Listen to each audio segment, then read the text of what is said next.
সালের বীরভূমের সুন্দরপুর গ্রামে অনেক দিন থেকেই অনেক সমস্যা দেখা দিয়েছিল।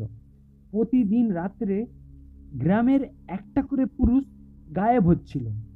এই খবর শুনে দেবরাজ নামের এক রিপোর্টার ওই গ্রামে পৌঁছালো। সন্ধ্যা 6টাই বাজবে। গ্রামের সব লোক দোকানদানি বন্ধ করে ঘরের দিকে রওনা দিচ্ছে। দেবরাজ দেখলো দোকান আর ঘরের দরজায় লেখা আছে, কালকে আসবেন। ওই সময় ওইখান দিয়ে এক ব্রাহ্মণ যাচ্ছিল। ব্রাহ্মণকে দেবরাজ বলল, গ্রামে এইসব কি হচ্ছে?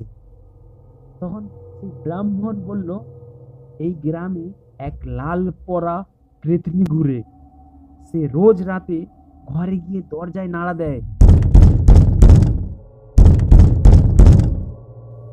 ঘরের ভেতরে যে পুরুষ তার নাম ধরে ডাকে তাকে ওই পেতনি যে কোনো ভাবে নিজের করে পেতে চায়, অনেক প্রলোভন দেখায়। আর এটাকে কেউ নজর আন্দাজ করতে পারে না। আর দরজা একবার খুলে দিলে পেতনি তাকে বশ করে ফেলে আর দূরে নিয়ে গিয়ে মেরে ফেলে।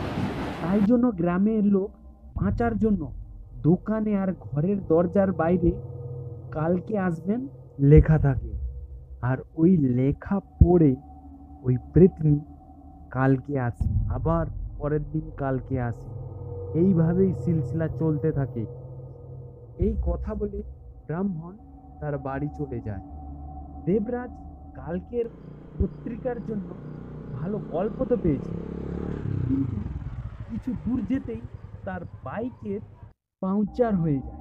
অন্ধকারও হয়ে গেছিল। আর সবাই গ্রামের ঘরের ভিতরে। আচানক দেবরাজকে লাগলো যেন তার আশেপাশে কেউ আছে। সে বাইক নিয়ে জোরে হাঁটতে লাগলো।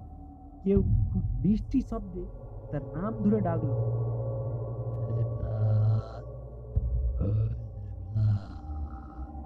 দেবরাজ যেই বাইকের আয়না দেখলো,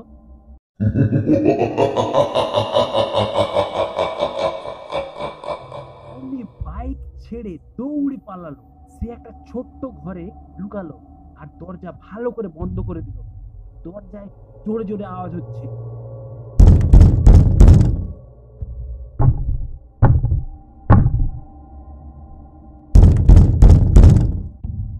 দেবরাজ ভীষণ ভয় পেয়েছিল। কিছুক্ষণ পর যখন আওয়াজ শান্ত হলো, তখন সে অনেক সাহস করে দরজা খুলল।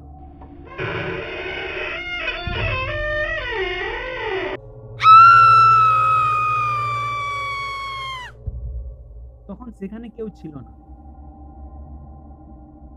সকাল হতেই দেবরাজকে সেখানে বেহুশ অবস্থায় পাওয়া যায়। সেই দিন ছিল আর আজকের দিন। দেবরাজ বুঝতে পারছিল না যে কি হয়েছে তার সঙ্গে। গ্রামের লোক বলল যে সে গ্রামের লোক ছিল না, তাই সে বেঁচে গেছে।